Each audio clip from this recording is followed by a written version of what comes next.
Everyone, welcome to our pre-match press conference to preview our game against Brighton this weekend. We'll start off with Vinny from Sky Sports. David, obviously it is the first Premier League game at Hill Dickinson Stadium. How does it feel now that it's finally here? Has there been a change to the routine this week as well? Like training up there a little bit more? No, we've not trained up there this week. We've tried to put best use to our time as we can at the training ground.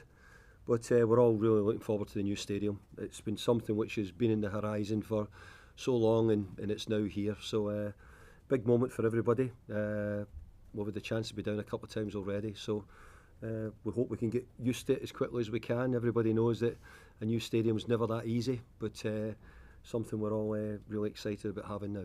After all your time working with Bill Kenwright during your first spell here and all the talk then of a new home, what personal pride is there that it's you going to be leading Everton into that new home? Well, I think Bill would probably take more pride in MD. I think Bill would have, if I'm saying so, I think Bill would have hoped that Adam been the one who took them into the new stadium. It's really sad that he's not here because he put so much effort into it and probably come under an awful lot of criticism at different times as well for many things. But you have to say that they've got to a point where Evertonians have now got a new stadium. It'll be with us hopefully for the next 200 years. Who knows how long the new stadium will be with us. So for many generations, you know, they've got a lot to be thankful for, and Bill Kenwright plays a big part in getting it going. Would you see it as something fitting in your own story with the football club? Well, I think in some ways it does, because to be at any one club in the first period for 11 and a half years takes some doing in any level of football. As I've said many times, there's a few big managers who've managed clubs for long times. But when you get to that sort of level, it's very difficult to stay that long at one club. I've had a great affiliation with Everton over the years, and I'm very fortunate to be back. And it just happens to be I'm back in time for the new stadium. You know, it could have easily been other great managers who've managed at this club, but I feel that maybe it was written in the stars in some way that I would get the opportunity to do so. Throughout both your spells here, we've always said there's always pressure to get results, obviously, but does it feel like there's that extra pressure to get that first win at the new new home? I remember last year when I came in, it felt like the pressure to get results to stay in the Premier League. Then I had the pressure of could we win the last game at Goodison? It was in the derby. Then it was could we win the last game at Goodison as well? So I think every tour you go, you can put those words on it. It's the first game at a new stadium. We're all really excited about it, looking forward to it. Hope the crowd are really excited by it as well. We have to give them something to shout about, and hopefully we can do that. I was going to say, what is your message to the fans? Because obviously you want to take as much of that best Goodison atmosphere to well, there would be no point in us knocking Goodison down, or I know Goodison's still there, or moving from Goodison if they weren't going to come with the same vigour and the same support. I think we've got the best part, another 20,000 Evertonians in the new stadium, and the club have tried to give the supporters better hospitality, better seating, better viewing, more comfort. So I hope that the supporters, and I'm sure they will give that bit back to show their appreciation and get behind the team at the new stadium. You played Brighton third game into your return, 1-0 win down there. What do you expect from them this time around? Well, let's be fair, Brighton are a very progressive football club who've continued to improve year on year. They buy and sell extremely well. Their model is very good for what their club needs. And more importantly, they've got a really good football team, and they have at the moment. So it'll be a tough game, good football inside.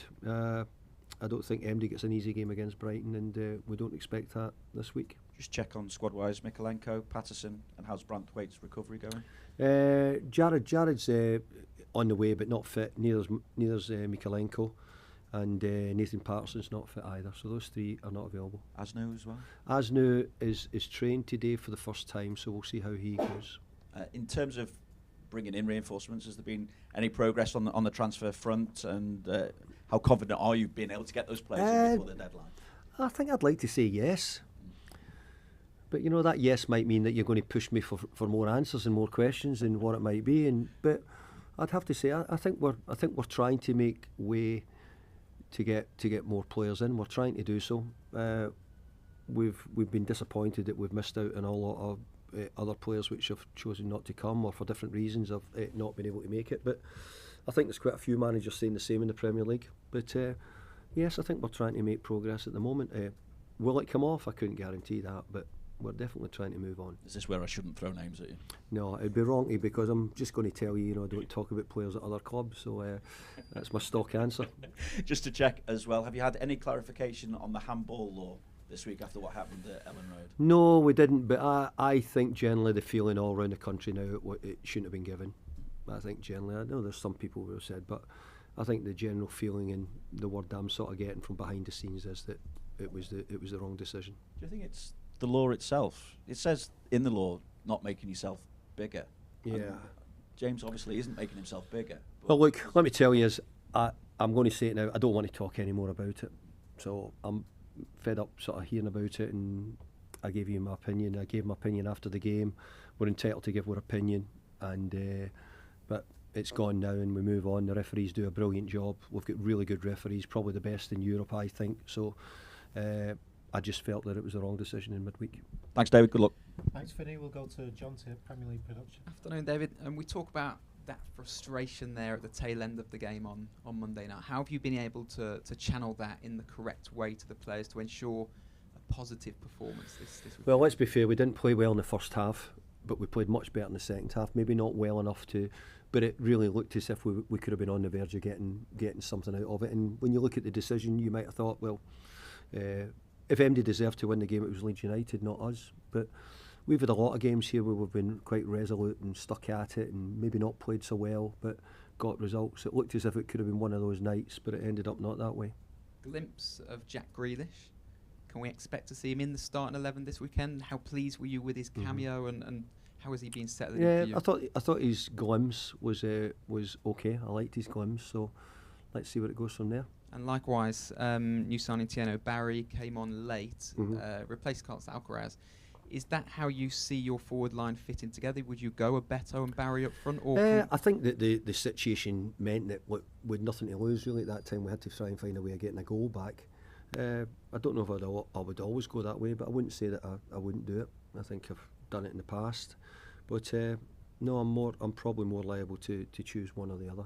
And just finally from me, in terms of the new stadium, is it important that your players just play the fixture rather than getting drawn into this whole fanfare around the pressures about a new ground and all that kind of thing? I think we've talked about the new ground for a long time. Even my arrival in January, I think there was the talk even from then. Have you been to the new stadium? Have you seen it? No, have you been down? What's it like? What's this? So we've probably had all that.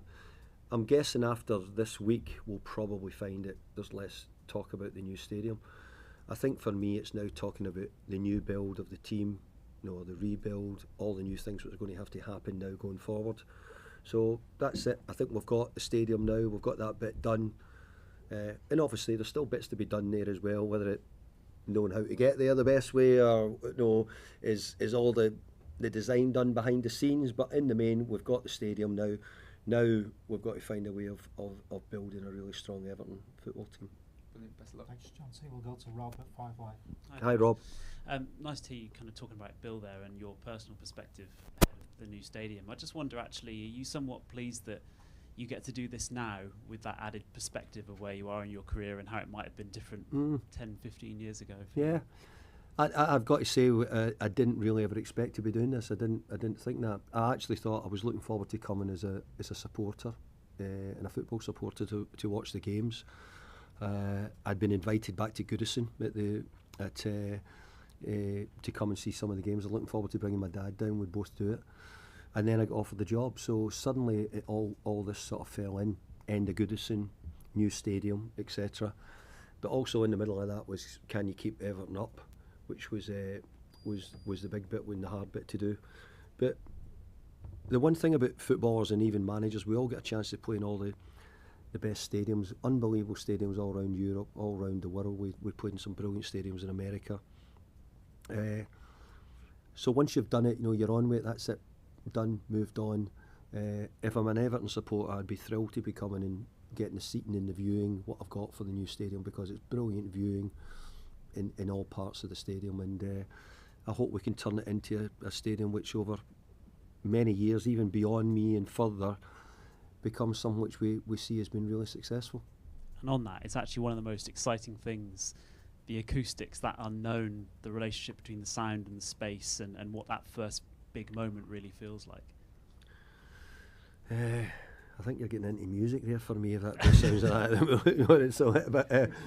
But I think that the big space and the big area will be, it's a bit like everything else. I found it a little bit at the London Stadium is completely different because it's not so close to the pitch. It's really important that the supporters who gather in certain areas, I hope, keep together and we keep the fan base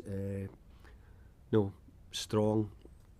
I mean, I mentioned that I had a brilliant trip to watch some games in the Club World Cup in the summer, and I couldn't believe the atmosphere that the South Americans generated. In fact, it would have put any of the Premiership clubs to shame. It really would have. So I'm hoping that in the future maybe we'll get somewhere close to that.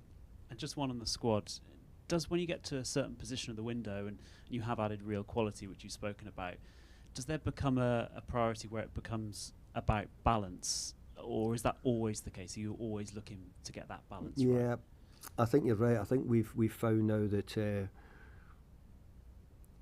we've really gone for some top players and tried to get them, and unfortunately we've not been able to get a lot of them. So we might be finding ourselves coming down a little bit of the ladder to find players because we're so short of numbers generally that we're going to have to adjust. We're going to have to look for different options in different players who we think can do jobs. And maybe this is always going to be a year where maybe the important thing is that we keep steady and we keep ourselves correct and make sure that we do all the right things in the Premier League. Thanks, Rob. We'll go to Phil at Radio Merseyside. Thank you. Hi, Hi, Phil. David. Your speech on the pitch at Goodison at the end of last season, where you said about the club doesn't feel broken anymore, whereas maybe it did when you arrived back at the club. Mm-hmm. What would you say about the feel of the club now to fans going into this new era, if you like? Well, new romance, that we've got a new stadium we can fall in love with. That long marriage means a lot to do with how the team is and what team we put on the pitch over the years to come. You know, can we make that marriage last with the supporters and everybody at the club? So I think that we've got that's the next bit, and that's what I keep saying now. I think we've built a brilliant stadium now. Now the job's to try and build a brilliant team if we can do that and get to that point where we're more competitive than what we are. And well, I'm quite confident we can do that. We get the building blocks down. It's a difficult window, and it might be a difficult year for us as well. But we get the building blocks down, and hopefully we can start moving things along. You mentioned the difficult window. I think it's over £2.37 billion spent by Premier League clubs, a record for this summer. Has that made it even more difficult than any other window you've had because there is more fierce competition than ever, you could say? No, I don't think so. No, we've got money to spend, so we have money to spend, and we're trying to spend it. So we're in there, and we'll be competitive in doing that. So it's not that we don't have the money to spend. We certainly have, and we're doing that. We're trying to do that. We're finding it very difficult to spend the money, let me tell you, at the moment. And just on that, were you expecting to have more players through the door by this point, or did you always know that it might be one where we're going to have to get some business done late just because of the sheer numbers that you're looking to add? Simple answer, yes. Yeah. And Jake O'Brien said after the game there were points where you didn't quite look at it. We've spoken a bit about the performance. Have you sort of looked to speak to the players about where you're at? Was that a surprise to you that you weren't quite at those levels for Leeds? Yeah, but we weren't quite there. So talk to the players about it. We've trained. Hopefully, every game will improve on it. So no, we didn't feel as if we were at it. But again, I've discussed it. You know, it could have been a different. We could have been sitting here saying we'd picked up a half decent point, maybe not the best. We've played quite often where we've not played our best and taken some from it. This game we didn't take any from it. Cheers, Phil. We'll go to Carl at the Press Association. Hi, Carl. David. Just one on there. You said there you've got money to spend and you're sort of struggling to spend it, and players have maybe you've not wanted to come here. You've got a new stadium. You've got relative new ownership. Everton are considered a legacy club. So what do you think is the barrier that's stopping you? Absolutely, European football. Having a chance to manage at a club. If you've got European football, you attract a different level of player. You're more attractive. we've got to build up an awful lot of trust with players and maybe agents and different things to show that we're a club moving in the right direction and positive. I think our ownership have come in and helped us. Obviously, they'll give us a chance to spend more money and look as if we're going to build. But I believe the better players want European football. Most of them, or a lot of them do. So without wishing to put a target in your mouth, is that sort of imperative this season? Is trying to get into Europe to be able to improve the squad in the future?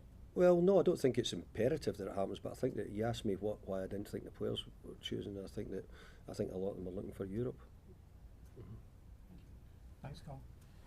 That concludes the end of the open section. We'll now move on to the embargoed section. Thank you. Thanks, David.